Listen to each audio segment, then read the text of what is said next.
Hello, good evening, good afternoon, good morning, wherever you are in the world. I'm Ruth Carter, the Liberty Coach, and I'm here today with a special Parenting Live. Tonight, I'm going to be talking about a book that was launched on the 31st of October called The Journey Beyond Windrush. Why am I mentioning it? Because my parents are featured in the book. And I wanted to share with you a little snippet about their journey. It was a real privilege to be asked by Yvonne Michelle. She asked me to ask my parents if they would contribute their stories about their journey leaving the Caribbean and coming over to the United Kingdom. I was born here in Britain, and both of my parents had left the Caribbean and settled here in the UK. I'm a 70s child, and it is estimated that between 1948 and 1970, that is what they would consider the Windrush generation. It is estimated that over 500,000 Caribbeans came over to the United Kingdom to help with what had happened after the Second World War. The mission was to rebuild the country and to call all those from the Commonwealth over to the UK to help. My dad came over when he was 25 and my mum came over when she was 10. So clearly we have two different stories from two different viewpoints and two very different experiences. But it is because of their journey of coming to the UK, it's how my parents met. And they started their wonderful relationship and started a beautiful family. They settled and they made their roots here. I went to school here in the UK and also faced some of the challenges from primary school going up. I've mentioned this before, I believe, about being corrected about my accent. So I have my father, who is Dominican, who has one dialect, which is very strong. And then I have my mother, who is Jamaican, and their dialect is very strong. I sound like a Lutonian because it was drummed into me on my pronunciations, how I speak, and how I sound. If my accent when I was younger came out sounded like my dad or sounding like my mum, because they are the ones who primarily taught me how to read and write, I was really not shouted at, but very put down about how I sounded and I'm not saying things correctly. And it really kind of made me consciously think about, before I even open my mouth, how it would sound. Have you ever had times where something may sound one way in your head, but when you say it out, it sounds completely different? So I do remember that as being one of my early experiences. But as I've said before, I always like to wave both of my flags, the Dominican and Jamaican, because each has its own different culture, very unique. But the coming together and the blending of those two cultures, I am a product of. So with my father, he lived in Dominica. He was born in a place called Collyho. But at the time when he was a young man, things were very hard. It seems like the Second World War not only devastated the United Kingdom, but all the other countries around suffered.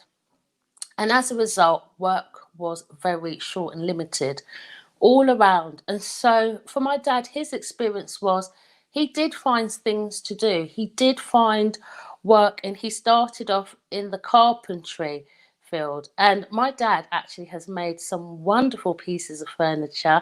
And I believe like one of the gifts to my brother for his wedding was a sofa.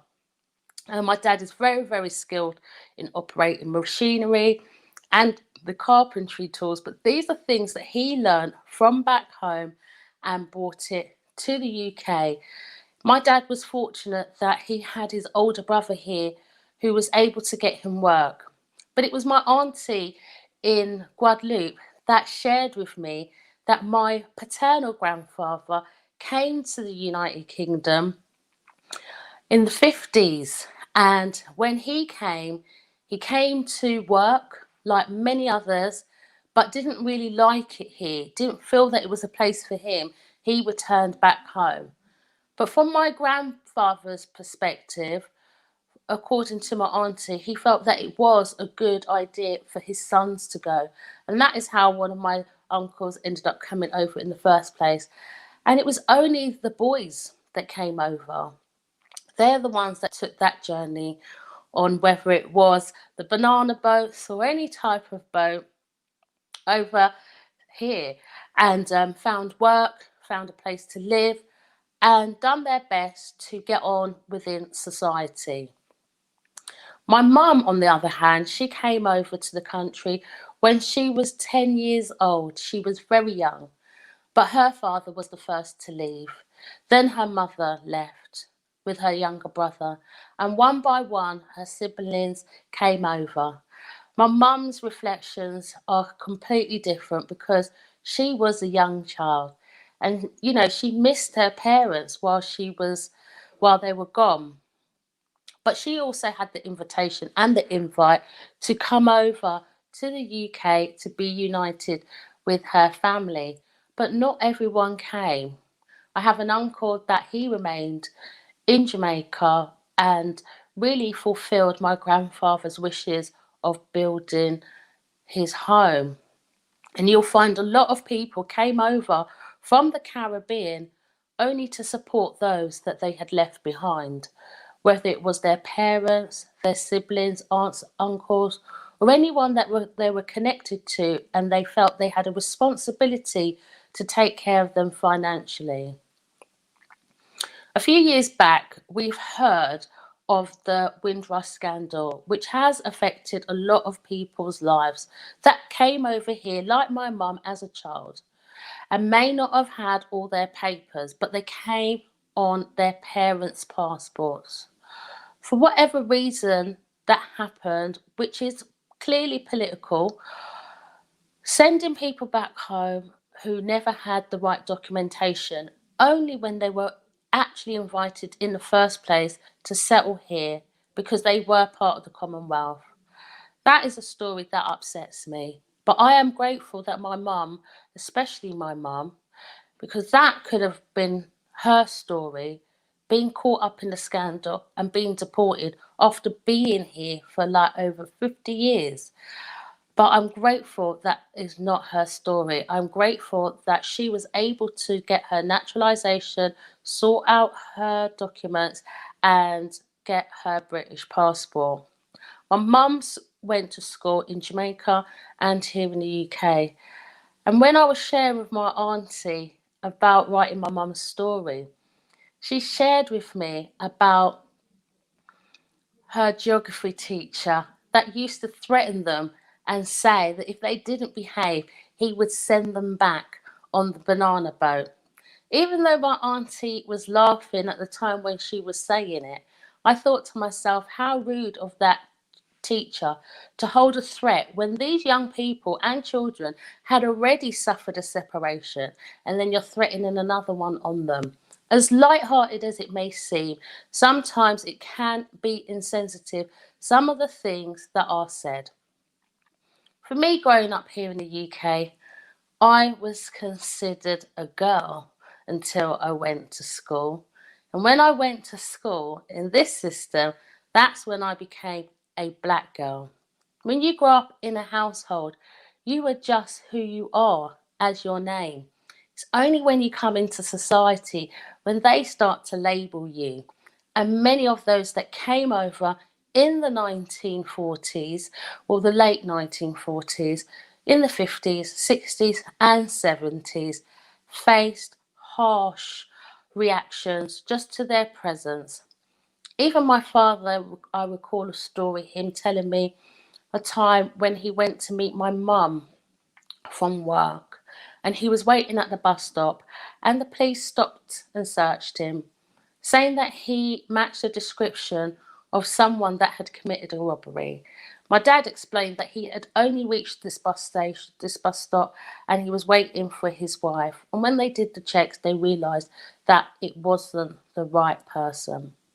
I'm so glad that my dad's story ended well, because for many, we do not all look the same, but sometimes some people have been taken down by mistaken identity. I can imagine that in the 1940s, that the big culture shock of 500,000 people coming to the UK must have been like, what is going on? But clearly, the country needed help. It's not just the Caribbeans that came over. You had people come over from Pakistan, from India, from China, Australia, all over. But why I mentioned the Windrush is because of this book. The Journey Beyond Windrush features 12 stories, 12 different stories of 12 different experiences of what people went through and faced. And I'm just glad that I had the opportunity to take the time out to recall their thoughts, their feelings on what they had experienced. The type of journeys that they took were very much different. My father, he came over on a boat. My mother came over on a plane with her sister, who is only a few years older than her. Now, as a young person, you have to be at a certain age before you can travel, and you can't even travel with someone younger. So things have changed over the years, but there was a need, there was a call, there was a mission that needed to be completed, and they needed our help. The help of my ancestors, my grandfather, both of them actually, my maternal and paternal grandparents both came here. And then we have my maternal grandmother, she came over as well. But my paternal grandmother, she remained in Dominica for most of her life. So we have a situation where we have cultures upon cultures mixing, and we have what we have now. But do we understand the journey that people have taken? Do we understand that some people left their children behind what they call a better life, but yet the emotional trauma that was faced for those left behind, probably words cannot amount to that. The grief that my mum felt when her mother left with her young brother, even though she says it was okay, the reality is her life changed. She had to live with another household for a period of 2 years before she was able to make that journey home, meaning that maybe the wages wasn't that great for the hard labour and the work that they did, that it took 2 years for my mum to be able to get there, and her sister, because of costs, because they had to find places to rent and they didn't have the opportunities to buy, because guess what? They couldn't get a mortgage. So you have things like partners where people in the black community came together, put their money together, and were able to go to the bank with the money to buy the properties. And sometimes you have to overcome any adversity. These are some of the things that I've learned from my parents. I asked my parents a question: what values have you shared with us that you have taken from the Caribbean and given to your children here in the UK? And my father eloquently said that it's respect. Respect for elders, respect for yourself, and respect for others. And these are the things that my mum also reflected on as well. And that we also should have principles. I can only go by what my parents have taught me, and definitely respect holds very high in one of the values that I have. It's just that even though growing up, I would hear the saying, children should be seen and not heard. Well, I've changed that slightly. I feel children should be seen and they should be heard, and that we should value their contributions and what they have to say. Sometimes when big people are talking, they don't want the little ones piping up because they think that you may not have nothing valuable to contribute. And for me, I do like to hear what young people have to say when it's necessary. But on some things that are decision making, they may not have the value to contribute to that. But for me, what I can take away is respect. I do have respect for myself, and I demonstrate that respect to others. And if I did not respect myself first, there's no way that I would respect anybody else.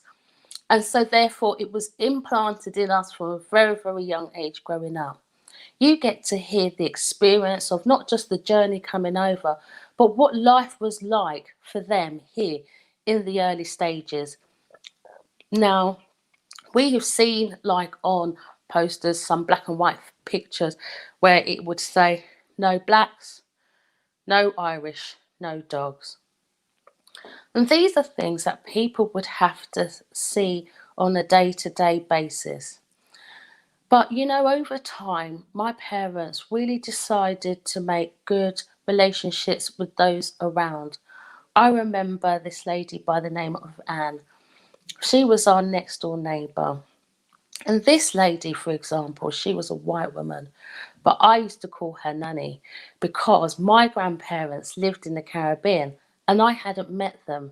But I wanted to gravitate to an elderly person because sometimes the young people can learn from them. And this lady treated me like I was her grandchild. And she would ask me questions about my future and what I wanted to be.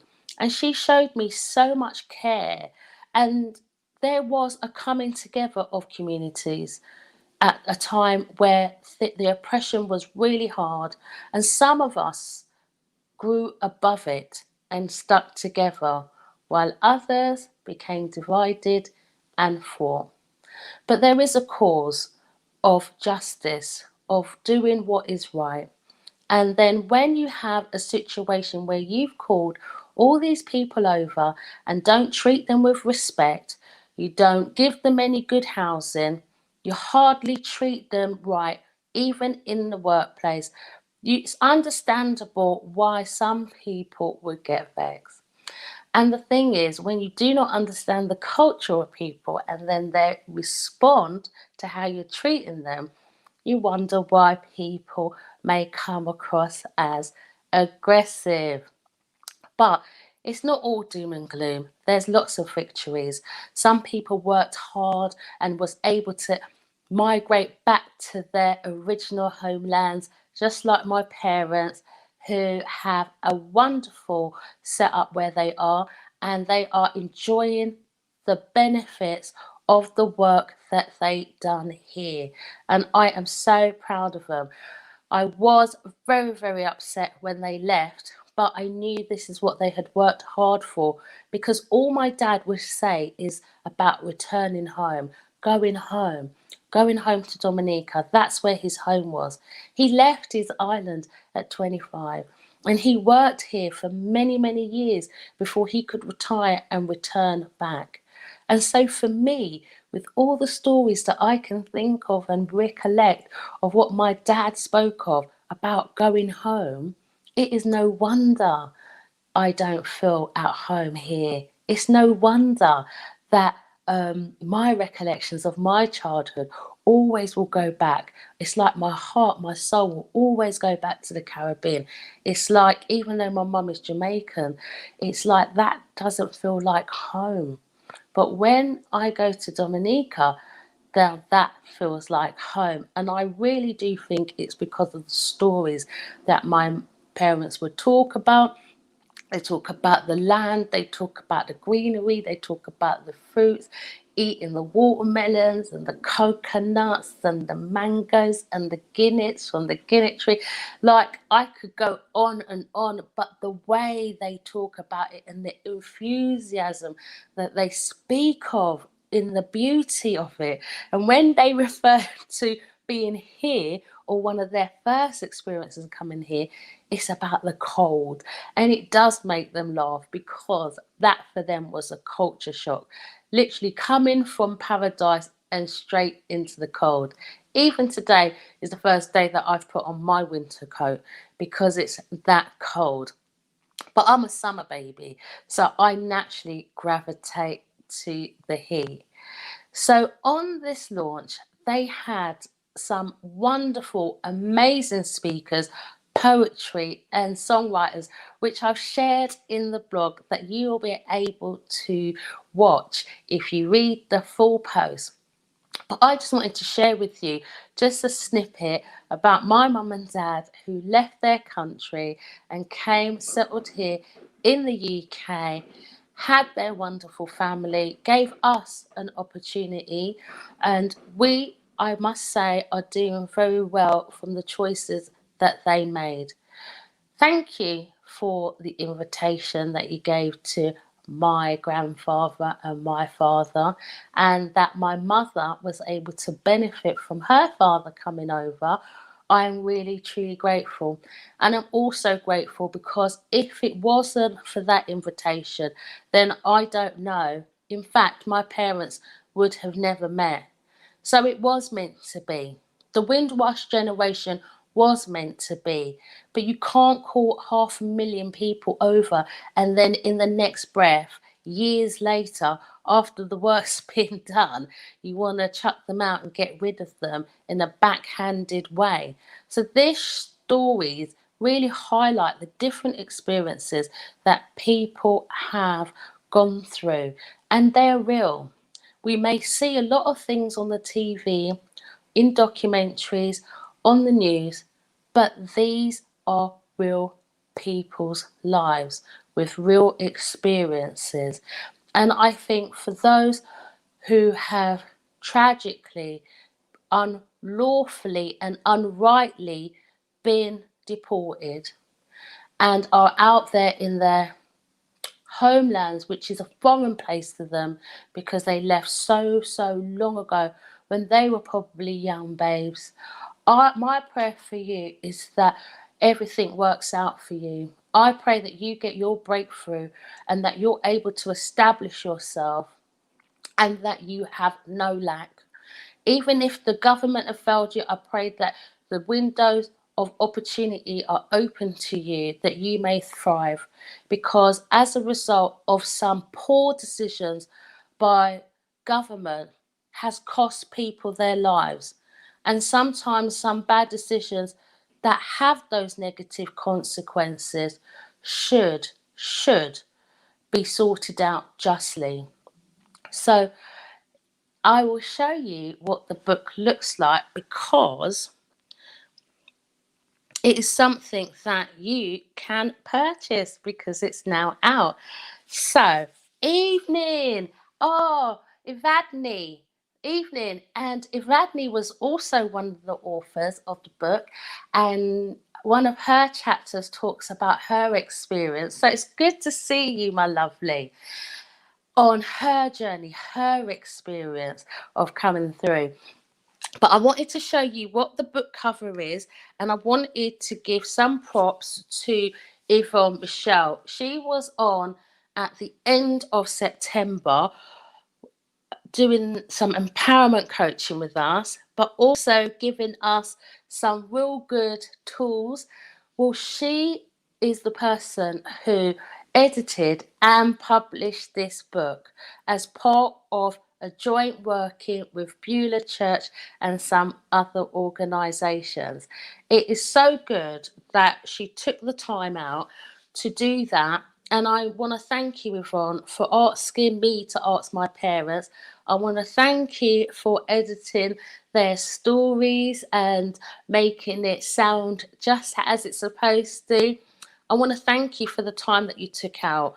And my prayer is that this ebook will become paperback and that all the money and the funds that are raised from this book will go to help the Black community. So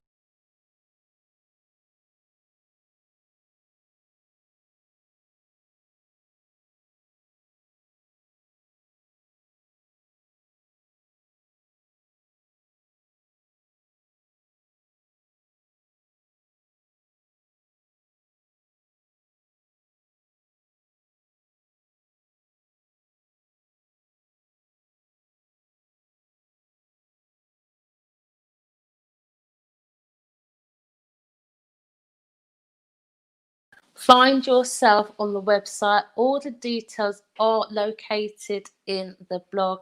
It is about people's journeys coming from the Caribbean, and it says clearly it's volume 1. When I shared with my family members, my cousins, about writing my parents' stories, they were like, this is such a great idea. Maybe I should write my parents. And I am saying this to a lot of families, regardless of the culture, right? Make a record of your family history. Make note of the stories, their experiences. I have like memories of my grandfather, just how he was. My love of reggae music comes from my grandfather and ska music because that's all I heard when I was growing up. There, if I take an old song or an old tune and send it to my siblings, we all share that similar experience because we were very fortunate to have our grandfather in our lives at a young age before he returned back to settle in Jamaica.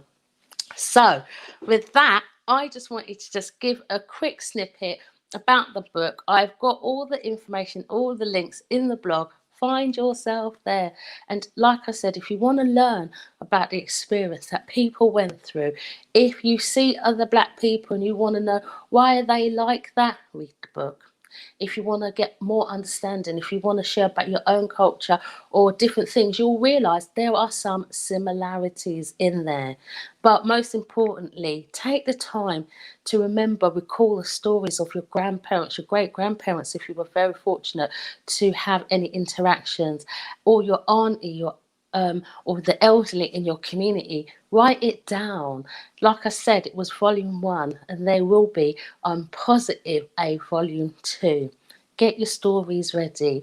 And Evadne, she had to be continued at the end of her story, which I really liked because I know there is so much more. I just want us to all be aware that we all have a story to share. Our stories, our experiences are so important. It reflects not only what we've been through in our past, but it gives us the strength and the drive to continue for tomorrow. I know that we are now in challenging, difficult times, but this may be a time for us to take the time out and focus and think about our family history. Think about where we are going with our future. What values do you want to take with you? What parts of your culture do you want to keep for the next generations going along the way? I mention and touch on all these things a lot of the time in the parenting, and I will say it's more important now more than ever to make that record. Why? Because that's your history. So I hope you all have something nice and wonderful planned for this weekend. I will be spending some time with my children, and that's because I feel that I have not been around with things changing and things just shifting around. But for me, as you know, spending quality time is really important, and I'm just asking that you all find something that you love to do, that you enjoy. Spend the time with the people that you love in your household, because that's where we're at, back in the household business. And to be fair, I actually nearly forgot today that we were on a lockdown. But if you are looking for something to read during this time, The Journey Beyond Windrush is the book for you. If you have any comments, if you want to know where to locate, I can put that in the comments feed for you. But like I said, all of this information is right there for you in the blog. So I am going to wish you all a wonderful weekend. Have a pleasant night. Keep yourselves warm. And for those of you that may be out there in the cold, my prayer is that you find shelter. And again, you know, when we had the last lockdown, I'm positive that the government put the homeless people in hotels. And my prayer is that you do the same thing again. But remember to love yourselves, love one another, and be good. to yourselves and be good to others. That's it for me tonight. God bless you. Have a wonderful weekend.